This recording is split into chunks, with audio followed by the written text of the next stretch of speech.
మనం breaking news చూస్తున్నాం. ప్రకాశం జిల్లా తుర్రుగుడిపాడులో దారుణం జరిగింది. సహజీవనం చేస్తున్న వ్యక్తి మర్మాంగాన్ని కత్తితో కోసింది ప్రియురాలు. బీహార్కి చెందిన విజయ్ యాదవ్ జీవన ఉపాధి కోసం తుర్రుగుడిపాడులో డైరీ ఫామ్లో పనిచేస్తున్నాడు. విజయ్ యాదవ్ భార్య బీహార్లోనే ఉంటుంది. అయితే ఇక్కడ అదే రాష్ట్రానికి చెందిన సీత అనే యువతతో విజయ్కు పరిచయం ఏర్పడింది. అలా వారిద్దరూ తుర్రుగుడిపాడులోనే సహజీవనం చేస్తున్నారు.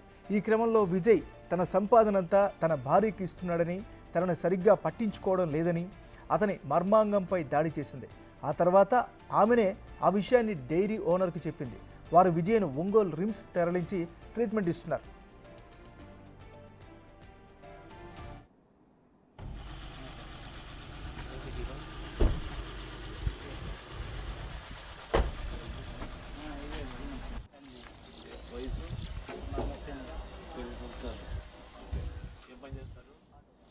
తారీఖున ఇక్కడ తరుగుడిపాడి గ్రామస్తుడైన మన మేడిపోయిన పొల్లయ్య గారి ఈ పశువుల షెడ్లో 4 నెలల నుంచి పనిచేస్తున్న విజయ్ కుమార్ యాదవ్, అతని రెండవ భార్య అయిన సీతాకుమారి, వీళ్ళిద్దరు కూడా పనిచేసుకుంటే ఇక్కడ ఉండేవాళ్ళు. వాళ్ళు ఇంటర్నల్గా పరస్పర గొడవల మధ్య నిన్న మధ్యాహ్నం అతను నిద్రపోతున్న సమయంలో ఆ సీతాకుమార్ అనే కూరగాయలు కట్ చేసుకుని చాకుతో అతని యొక్క పెనీస్ కొంత కట్ చేసి ఇక్కడి నుంచి వెళ్ళిపోవడం జరిగింది.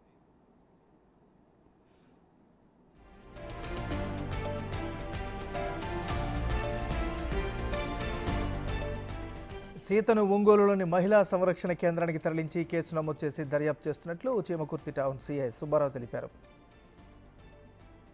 ఇక ఈ ఘటనకు సంబంధించి తాజా సమాచారాన్ని మా రిపోర్టర్ జయరామ్ అందిస్తారు. జయరామ్. నాగరాజ్, ప్రకాశం జిల్లా చీమకుర్తి మండలం తొరుగుడిపల్లిలో దారుణం చోటు చేసుకుంది. ఇక్కడ విజయ్ అనే యాదవ్ ఇటు బీహార్ రాష్ట్రానికి చెందినవాడు. అయితే ఈ విజయ్ 2 ఏళ్ల క్రితము ఈ తొరుగుడి గ్రామానికి వచ్చాడు ఇక్కడ జీవనోపాధి కోసం. అయితే జీవనోపాధి కోసం విజయ్ విజయ్తో పాటు సీత అనే ఒక ఆమెను కూడా అయితే ఇద్దరు కూడా సహజీవనం చేస్తున్నారు. అయితే ఈ గ్రామంలో వీళ్ళిద్దరు కూడా భార్య భర్తలని నమ్మించి కూడా అయితే అక్కడ జీవనం సాగిస్తున్నారు. అయితే నిన్న ఏం జరిగిందంటే ఆల్రెడీ ఈ సీత అనే ఆమె ఈ విజయ్కి రెండో భార్య.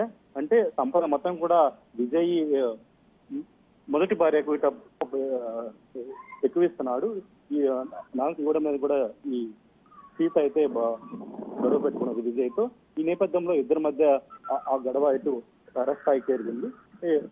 సీత పక్కన ఉంటే కత్తి తీసుకొని విజయ్ యొక్క మారుమంగళంపై కూడా అయితే దాడి చేసింది. ఈ నేపథ్యంలో కూడా విజయ్ అయితే తీవ్ర రక్తస్రావంతో తీవ్ర గాయాలతో అక్కడే ఇంట్లో పడ్డాడు.